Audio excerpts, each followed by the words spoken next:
Hello world, Patricia O'Connor and Frida Reba Darcy here. It is a beautiful day in Alameda, California, and my sinuses are screaming, and I blame this guy.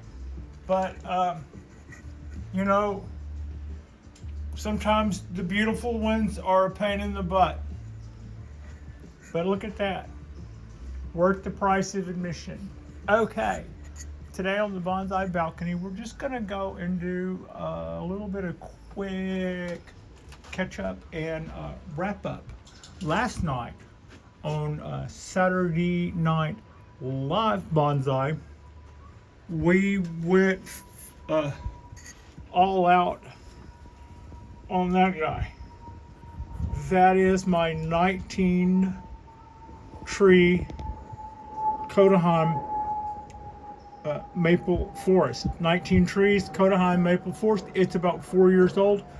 They were, this was a probably, I wouldn't say poorly executed forest, but I've always sort of made the big deal that I did this and I was as green as grass and I knew nada about what I was doing in many ways. But it still came out okay because forests are like that. You can take so-so trees and group them together and let them sort it out. And in the end, that plus some good bonsai technique and you can end up with a pretty cool little thing. This is me deciding that I would add a little bit of this. I would do a little bit of this in front of y'all to show you what left I have to do here. I'm not completely thrilled about doing it one-handed, but I've got my handy soul scoop, and I've also got standing by a few of my favorite apparatuses. Weenie skewer,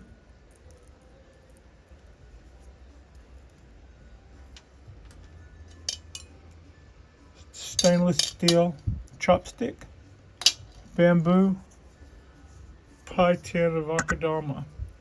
So yeah, I just thought I would go through last night off camera the part where I cleaned up this nasty lot, and I still see some stuff that can go.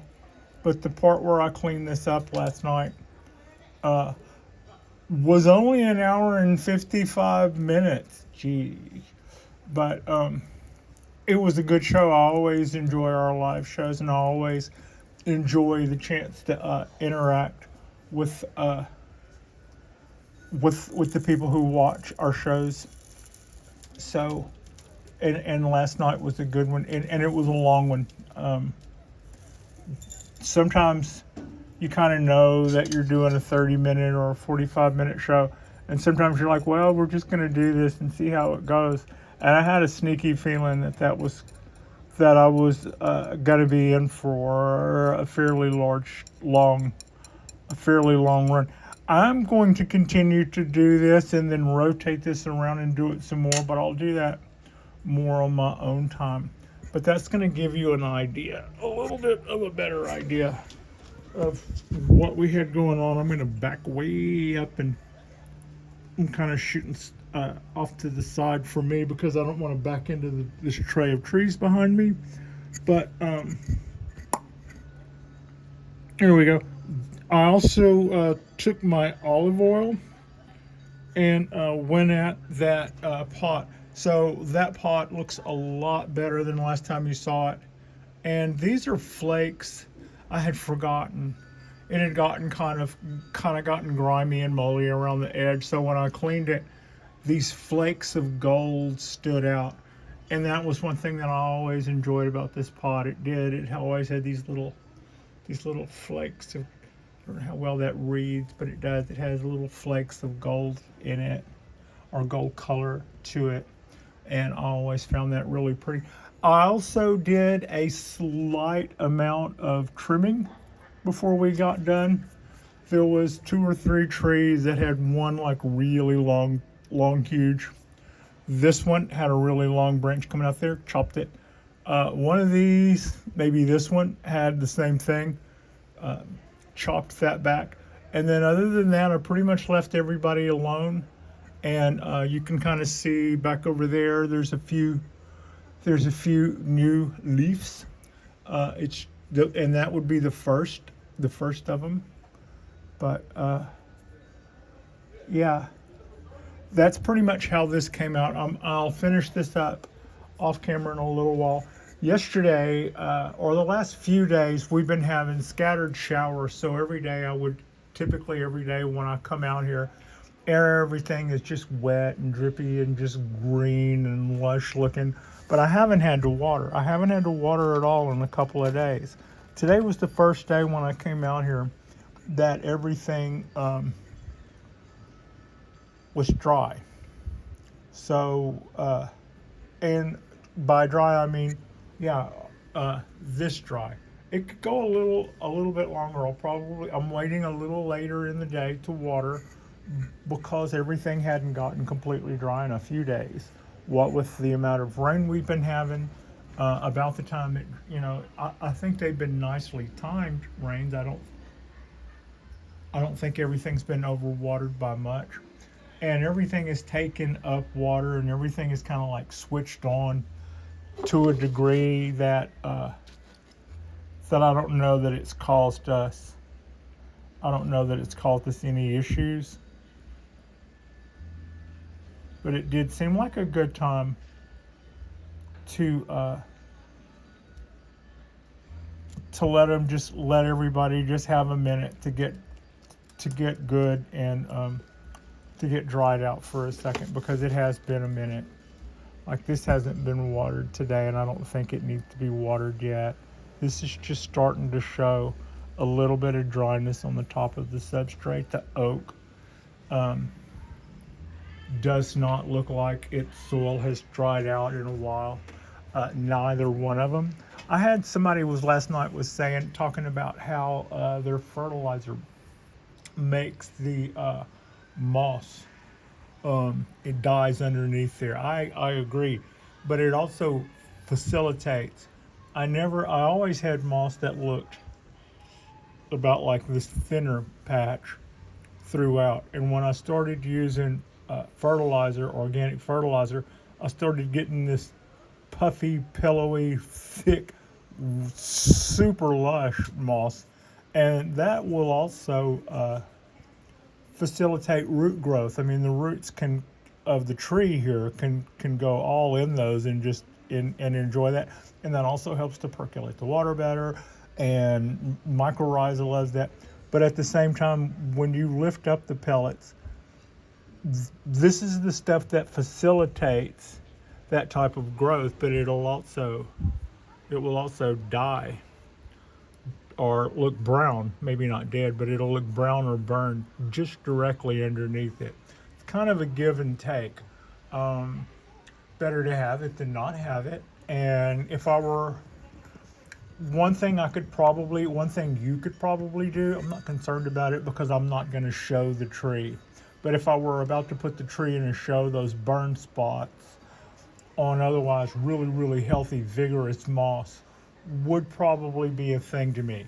And that being the case, just thinking about it off the top of my head, I would probably try harder to get some empty tea bags so that I could put those in tea bags, and maybe just with a little piece of wire or bobby pin, make sure that stays pinned to the trunk somewhere and doesn't blow off.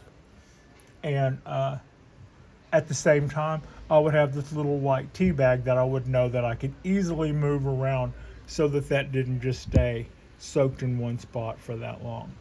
I'm just panning around and showing all how green everything is. Our Ponderosas have dried out. That's kind of the main thing that I was concerned with. They've all mostly dried out. This pine still looks a little wet to me. The trays that our substrate were in are getting drier, and that was also, I was just now starting to see those dry out a little bit, and I don't want to perpetuate something. I mean, those trays definitely work for me when it comes to giving these little trees their hedge against against drying out. The little escape roots, they'll will just be their little stash, so that they have a means to combat the heat. Also, I think it helps keep the pots cooler, because they're not absorbing all of that heat from a flat hot surface.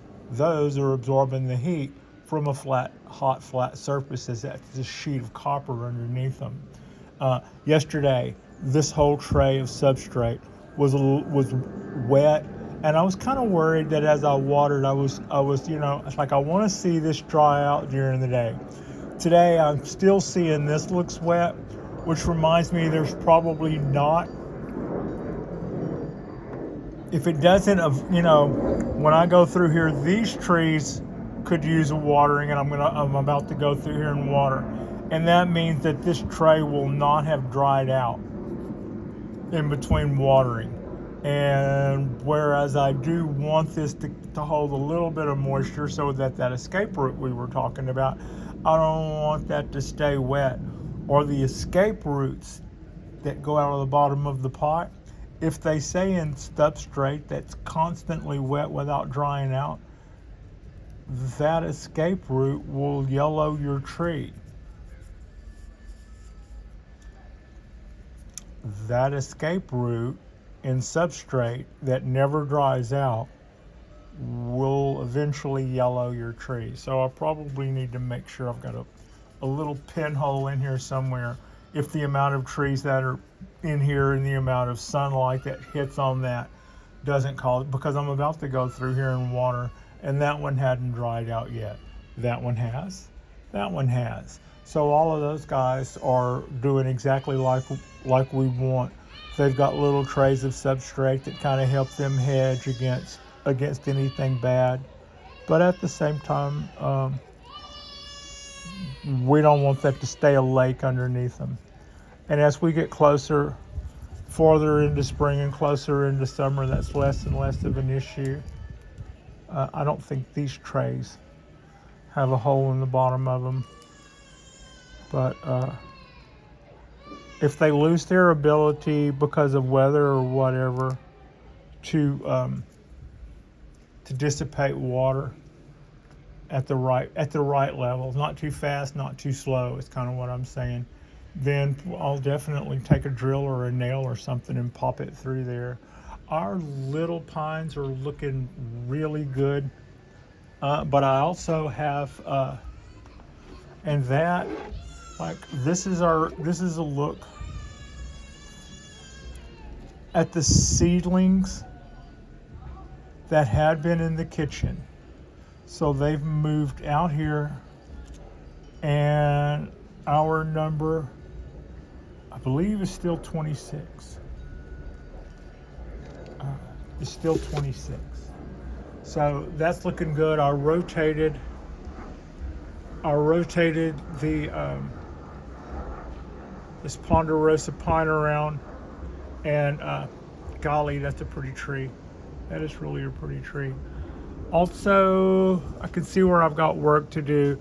This gin, I like the look of it. It was quite a bit longer, and this one was quite a bit longer, and this one was quite a bit longer, and I kind of broke them back a little, and I'm at odds as to whether or not, it's like, I think they were too long, and I still think they were too long before, but on the other hand, I could always wait to have done that. It's almost like peeling that stuff off your new phone or something. You can always have that tactile joy later. But here's the part that I have issue with.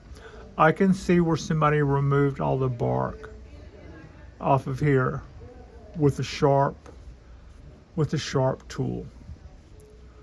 So my question is, do I go back over that? I know we're getting some weird colors and reflection. Do I go back over that with sandpaper? Do I, what do I Do I just try to trade those tool marks for long sandpaper streaks or something, or go extra fine and just kind of try to work that out a little? That's what I see that I have to do there as far as that. And also, I'm thinking all of this stuff is going to really make some cool dead wood. And it looks like I've got some bark separation here and here that we might get to see some of those butterscotch colors come out the way they tend to do in Ponderosa pines. I don't mind that at all. We could, this tree would lend itself, I think, pretty well to some cool sharies that are, you know, some cool sharies. Ponderosas, a lot of times they'll, wherever the sun is baking on that bark the most, a lot of times you'll see some really beautifully done sharies. I'm just kind of taking a look at as a whole this tree. I love this tree very much, and I'm really looking forward to working this new, where that green tape is. That is our future.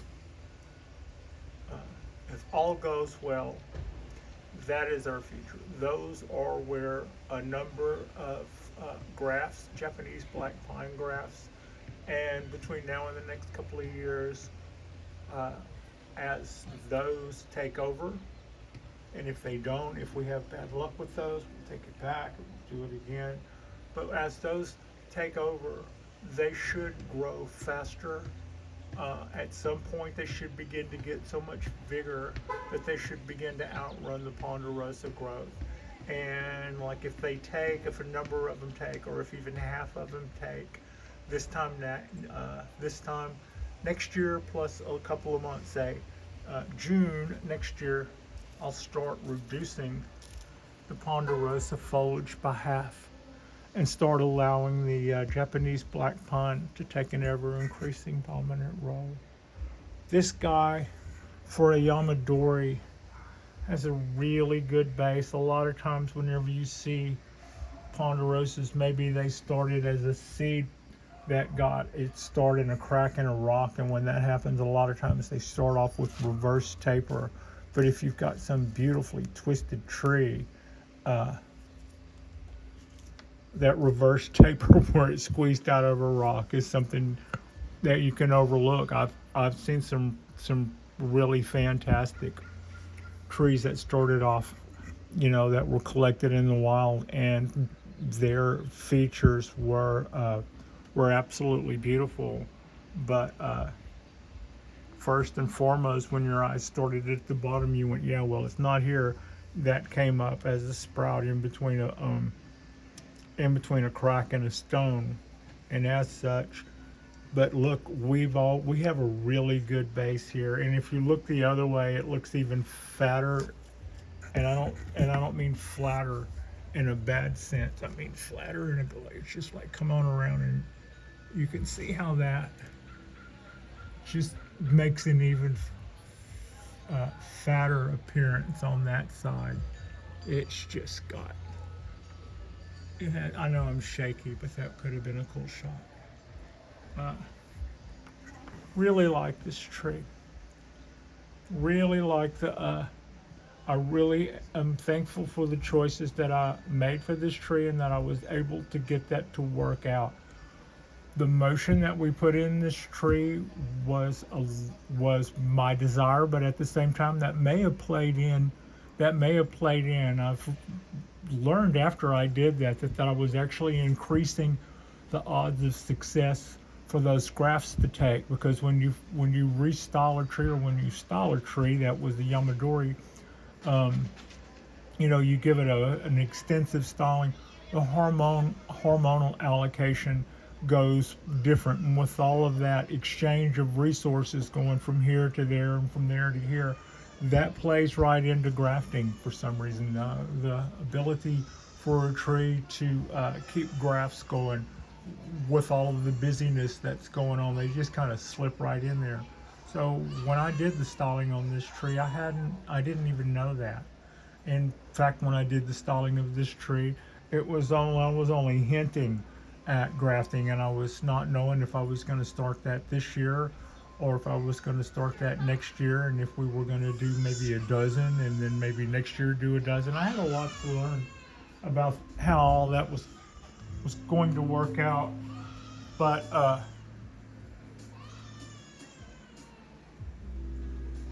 the decision to overwinter it at someone else's garden so that it would be able to shut down properly was was I think a good decision. Was suggested to me and I jumped on it. The decision to graft it if I could afford to do so, and to look into that, turned out to be a good decision, I believe, and one that'll put this tree on a really good trajectory. Now, when we're talking about ponderosas, I had also done several shows where I've talked about another way to get needles small on a ponderosa. Now, this is a sister tree to the one over there. I say that because they're from the same neighborhood. This is the Ponderosa pine, collected at high elevation, and it didn't overwinter at somebody else's garden. I overwintered this in the freezer with the door open. I would wait until we had days that were in the low 50s, and then at night we would go down to the low 40s, and then about 10 o'clock I would take the tree and I would put it in the refrigerator that would take it into the low 40s.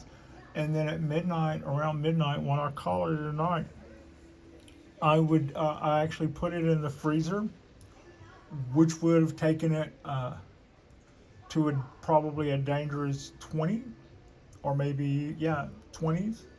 But instead, I wrapped it in a towel so that the pot wouldn't just freeze over hard. And then I made sure that it was sitting on the bottom of the top of the freezer on the towel. So there was that little bit of insulation to try to hold whatever was going on inside those roots a little bit. We'll just hold it back a little, keep it from freezing solid. And then I put an ice pack that I kept in the top of the refrigerator from my surgeries a year ago. I put that in the door so that it would not close. So then the thermostat, or the thermometer that I put in the refrigerator, told me that it was in the low 30s, high 20s, somewhere in there. And 8 hours later, when I got up, it would go back out, and it would go back out onto the balcony, which was probably 47 degrees then. And then throughout the day, it would warm up with that. It got 3 of those, and that's how I overwintered this small Ponderosa pine. We will see how that worked out. Right now, what I see is the tree is awake. It's come out of dormancy. It's taking up water relatively quickly for a Ponderosa pine, and why not? We are feeding this tree quite a bit, and because of that, it is pushing out new roots like a bunch. It is growing. There were needles that it got roots. It's growing new needles by the bunches. And why not? We've been feeding it heavily for almost a year now, and we repotted this tree because the pot we got it in was broken. It's probably in a comparable sized pot to the one that it was in, but it's hard for me to say because it was in a rectangle and now it's in a round. But I think this is a pretty little pot for it. This is a Japanese. I mean, this is a Ponderosa pine. I estimate its age to be probably 15, 20 years old. Bark on the trunk, bark on the limbs, not bark on all of the branches, but they're starting to on these tips here. It is a Yamadori, and we're doing with this tree what we preach. We're feeding it and watering it, and we're watching it push out all of these back buds, and all of those back buds will flush out, and it will cause it to grow more roots next year, and then next year that will cause it to do even more more back buds, and by that point we'll be into year 3. At that point I start pulling up some of that I start pulling up the biogold at certain times a year, and at that point the next flush of needles will have to be smaller because of the amount of resources it has on hand will not allow it to make longer and longer and longer needles. So then after that, the when what has flushed out that year hardens off, or at the end of the year, then they harden off differently. But when they come grown completely out, we can go back through and cut back some of our new growth, but we will have greatly increased our foliar density on the tree, and at that point we can expect several good years of smaller needles. And that is the way that you can get your needles shorter on a Ponderosa pine. So and that's what it looks like. You could see how that guy was flushing out pretty heavily. That's what it looks like when you do that. Now I already need to go through here with my tweezers and remove some clover. But you can see our trident maple is starting to look pretty darn good. And I rotated that oak yesterday. And I rotated this one a couple of days ago too. So this side is the side that I have a hard time doing the outside reach to get that outside edge. So whenever I rotate this tree, the first thing I have to do is make nice with whatever side has just been facing out for a while, because I know that I've probably been holding back on it a little, whether I mean to or not. Or if I don't, I worry that I have been.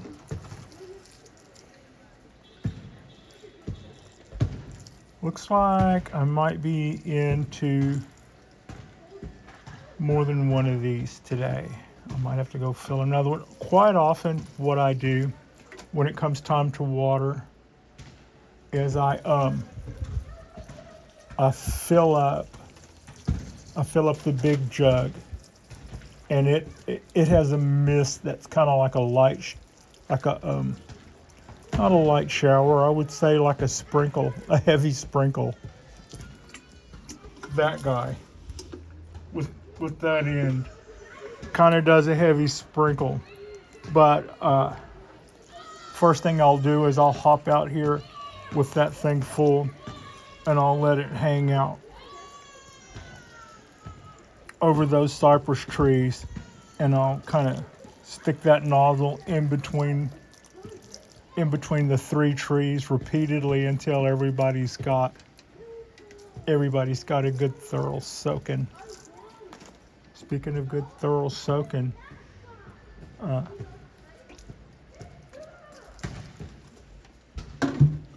my left arm feels like it's about to fall off, and I need to refill that and come back out, but I can do that in a minute. Everybody can hang for a minute. That's 29 minutes of catching up what we did last night to our to the neighbor's lot that was all weedy and tore up. We cleaned that up. Thank you all for participation. It was a really good show last night. I very much enjoyed it. I tied up the top of that Dawn Redwood, so that green screen you see there, I'm still waiting for buds for it. I staked up bamboo. Excuse me. I staked up some bamboo and tied it in here so that our tops stay on there straight and narrow. And I'm just watching everything flush out and enjoying it. I'm just really enjoying it. check out that oak. Can you even see an oak in there? It's in there. There's a hollow feature right in there. All right, like and subscribe if you guys haven't already. It was a beautiful day. I just thought we would go through and keep it light, and I would show you the results of what we did last night and how that turned out. And that pot looks so much better after I gave that a good oiling. And so yeah, I appreciate you, and little Miss Frida appreciates you, and somebody outside is not having the most fun on their birthday party, I don't think. But that's the way it goes. Sometimes you drop your birthday cake. Thank you so much for watching.